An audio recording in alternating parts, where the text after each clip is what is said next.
Hey everyone, it's Matt from Situation Positive. Today, I want to talk to you a little bit about what goes on in the bathroom. Now, does the man in your life spend a lot of time in the bathroom? And guys, do you have a hard time peeing? Or maybe when you go pee, do you feel like you don't finish? You're not alone. Did you know that around age 25, your prostate begins a natural period of slow growth that goes for the rest of your life? They call it benign prostatic hyperplasia, or BPH. This process happens slow for some, and it can be accelerated for others. Some men live their whole life without having problems due to BPH, whereas other men, life is miserable. And I'm one of those men. So let me tell you about my peeing problems. So I have not been able to sleep through the night for the past 3 or 4 years without getting up. And I'm not talking about just getting up one time to have to go to the bathroom, but I have to get up around 3 or 4 times during the night. I would say I average getting up once every 2 hours. So in the past 3 or 4 years, I have not slept through the night once because of my bladder. I always wake up feeling like I have to pee the bed. I mean, it's that strong. It's sharp pains.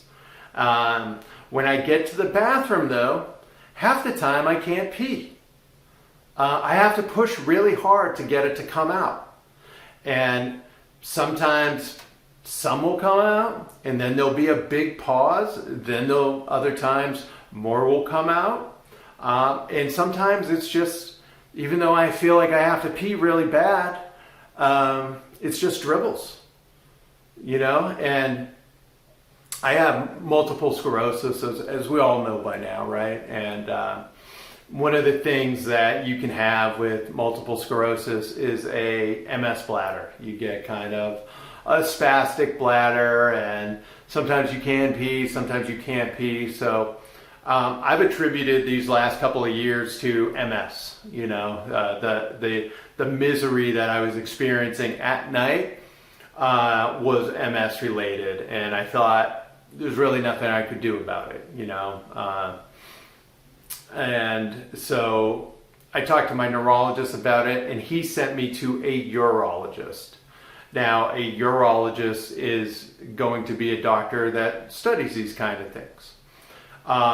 So the urologist had me do a test, and there's really no good way to describe the test. It's called urodynamics. You're naked from the waist down. You have like a paper blanket over you, but you go in with a full bladder, and they measure your urine output. So there's only one way to measure urine output, and it's a little too painful, but you get the picture. So after measuring that and doing an ultrasound, taking a look at my bladder, my prostate, other things, when all my test results came back, the urologist was like, Matt, you have the prostate of a 55-year-old man. And I'm like, Doc, how's that happen? Like, why is my prostate so much older than I am? And, there's no real good explanation. Could be diet, could be exercise, could be other things, right? It's just a natural process that happens. And so it used to be that the only way you could treat this stuff was with surgery. Nowadays, and you hear commercials, especially during sporting events, right? They're either commercials for ED or BPH.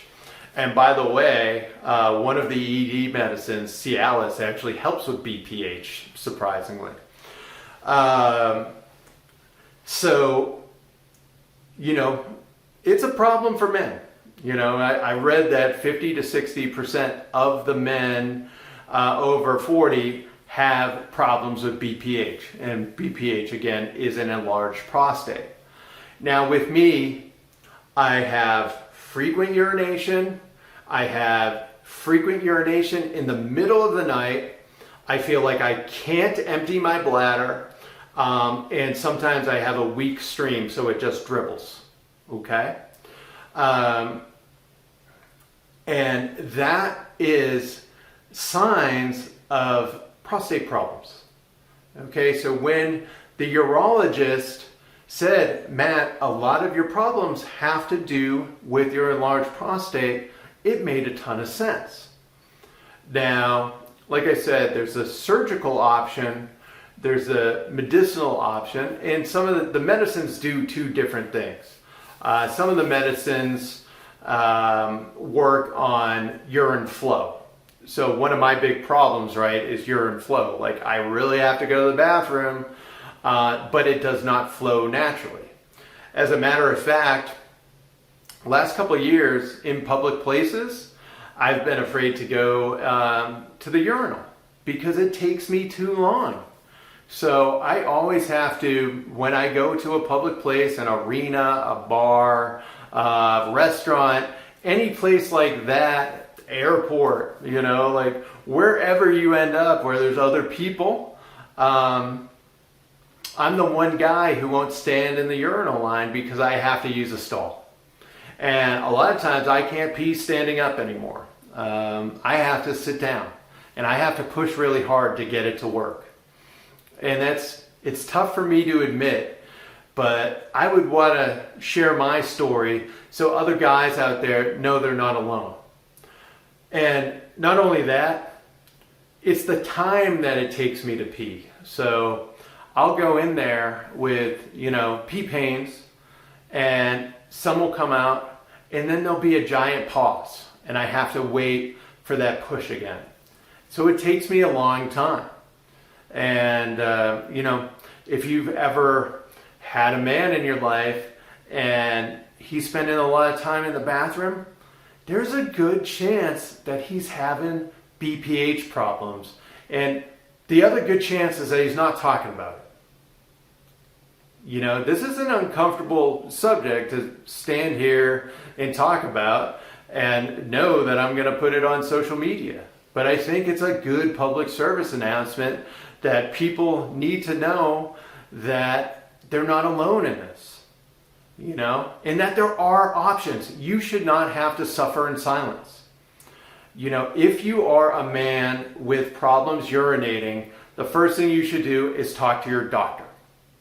Okay? If you cannot talk to your doctor about the I's and O's, that means, what you put in your body or what comes out of your body, then you have the wrong doctor. Okay?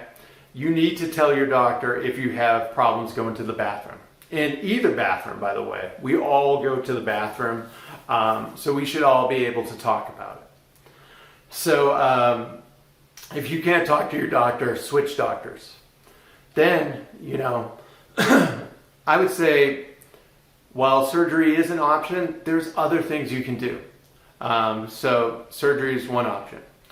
Medication's another option. As I said, there's one for urine flow. There's other medicines that shrink your prostate.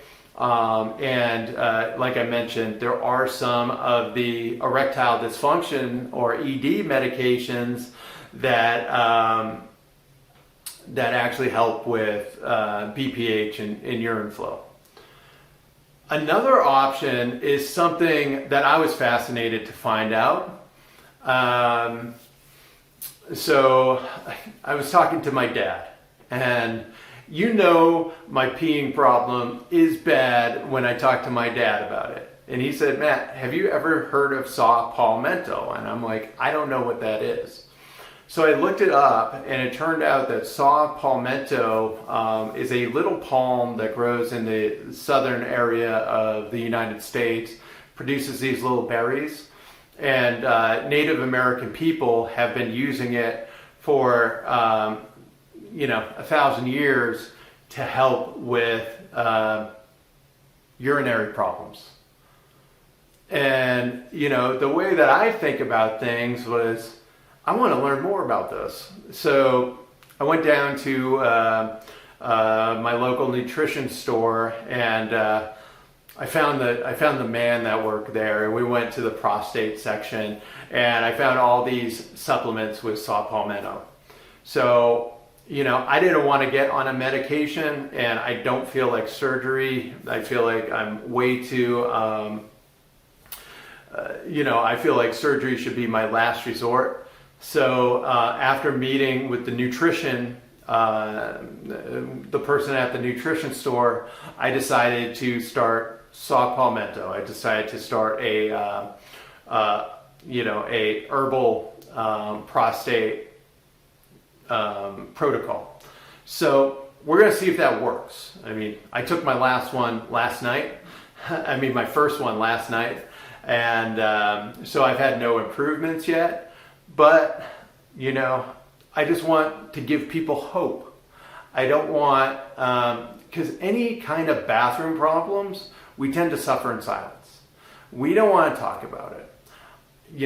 I had trouble talking to my wife about it, but as soon as I said, this is a problem, she said, well, let's figure out how we can do this together. So, just know that if you're going through the same thing, that it happens to greater than half of us. And that when you start to, ask questions, seek answers, and communicate about it, you're going to find that you're not alone, that you don't have to suffer in silence, and that there's things you can start doing today that will provide you some relief. My name's Matt Cavallo. This is Situation Positive. Please like and share our content and subscribe to us. We're a nonprofit community that helps people living with chronic illness. Subscribing is how we grow. And remember, no matter what your situation, you can turn it positive.